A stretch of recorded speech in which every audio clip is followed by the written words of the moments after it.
Galera, tudo bem? Sejam bem-vindos a mais um vídeo do canal Paideia. Hoje pra gente tratar de um tema extremamente importante para a compreensão do século XX. Vamos falar hoje de alguns elementos que caracterizaram a Guerra Fria, mais especificamente sobre a propaganda ideológica e sobre a repressão e perseguição política que caracterizaram este momento. Lembrando que a Guerra Fria foi um conflito entre as duas grandes potências do mundo pós-Segunda Guerra Mundial. De um lado, os Estados Unidos representando o capitalismo, do outro lado, a União Soviética representando a União das Repúblicas Socialistas do mundo neste momento, o socialismo. Então, em várias áreas ocorreu essa disputa. Como a guerra nunca chegou a um confronto direto, muitos recursos foram utilizados. E alguns desses recursos foram, então, a propaganda e a repressão política que marcaram a história desses dois países e também do mundo neste momento.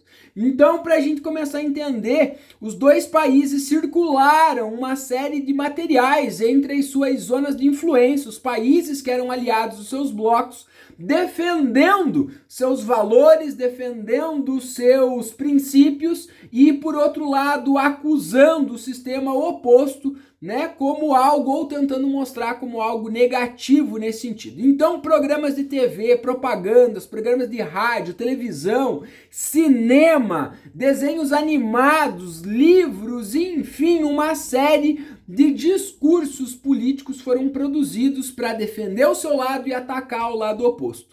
Então, dentro da propaganda política, o capitalismo, ele buscava, de forma geral, exaltar os elementos que eles consideravam, assim, características importantes do seu sistema, como a liberdade de expressão, as liberdades democráticas, a perspectiva do amplo consumo e também da possibilidade do enriquecimento dos indivíduos dentro do sistema capitalista. E, por outro lado, a propaganda atacava, o comunismo como um elemento oposto dessas virtudes. Então, tentavam mostrar a falta de liberdade de expressão, de negociação do Estado, de um país onde o Estado controlaria a economia, a sociedade, as pessoas não teriam liberdades individuais, terras, bens de produção seriam tomados pelo Estado para o seu controle e também a produção, a agricultura não seriam suficientes para atender as necessidades. Então, nestes países dominados pelo socialismo, a população viveria uma vida infeliz, onde teria as suas liberdades limitadas por imposição do Estado.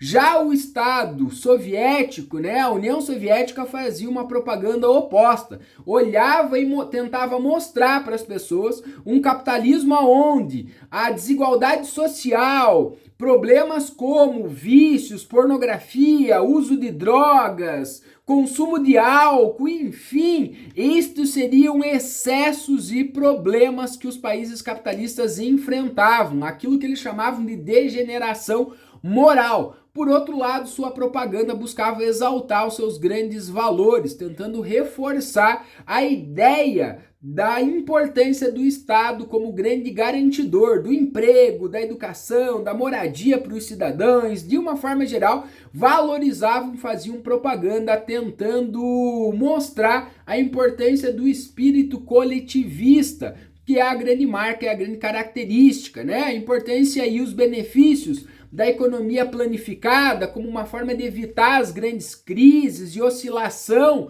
da lei da oferta e da procura, que era a característica do capitalismo. Então, de uma forma geral, os países socialistas não teriam esses problemas, segundo a propaganda. Mas o que é extremamente importante levarmos em consideração? As duas potências utilizaram amplamente a propaganda como uma forma de defender o seu sistema e atacar o seu adversário.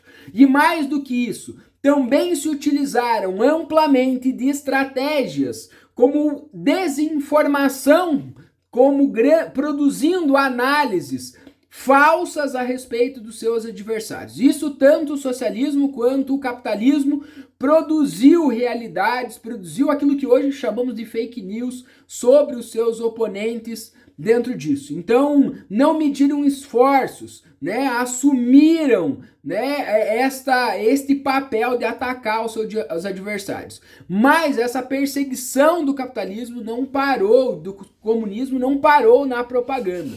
Também durante esse momento foram se utilizados de vários meios de repressão e perseguição, né? Dentro das táticas usadas pela União Soviética, o governo, principalmente durante o período de Stalin, o governo soviético exerceu um controle extremamente rígido sobre qualquer tipo de oposição política, foi eliminado durante este momento. Meios de comunicação sofreram censuras, né? Utilizaram-se amplamente da propaganda como meio de convencimento, né? E de uma forma geral também mantiveram o controle sobre liberdades individuais para produzir e caracterizar, né, este mundo socialista em detrimento ao capitalismo.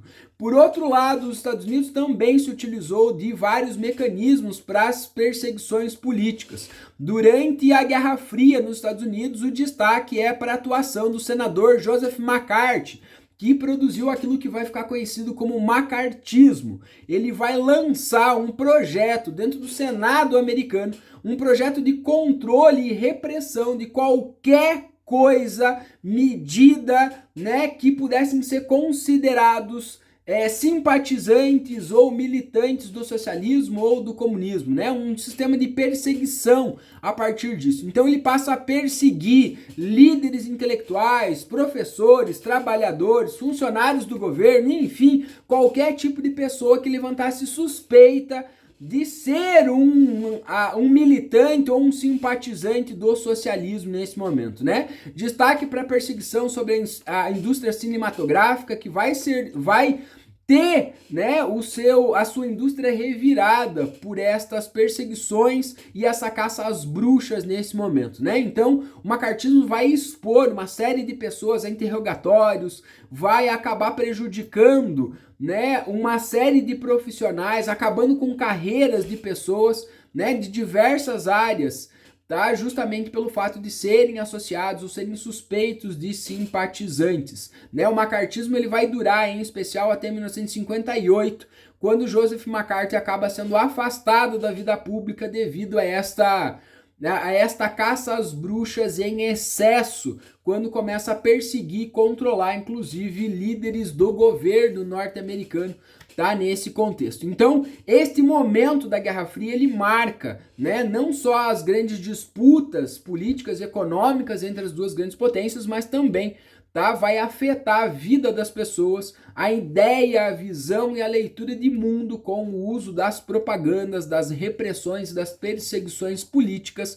nessa ideia de tentar conter o avanço desses ideais, né, do capitalismo, né, tentando combater o socialismo, do socialismo tentando combater os ideais e a cultura capitalista dentro das suas zonas de influência, né, dentro dessa disputa que marcou e caracterizou a Guerra Fria, ok? Você que quer saber mais um pouquinho do contexto do que foi a Guerra Fria, acessa aqui, né, aqui na descrição desse vídeo tem um link de um vídeo que explica um pouquinho melhor o contexto geral político de como começou a Guerra Fria, ok? Ó, gostou do vídeo? Deixa aí sua curtida e segue o canal.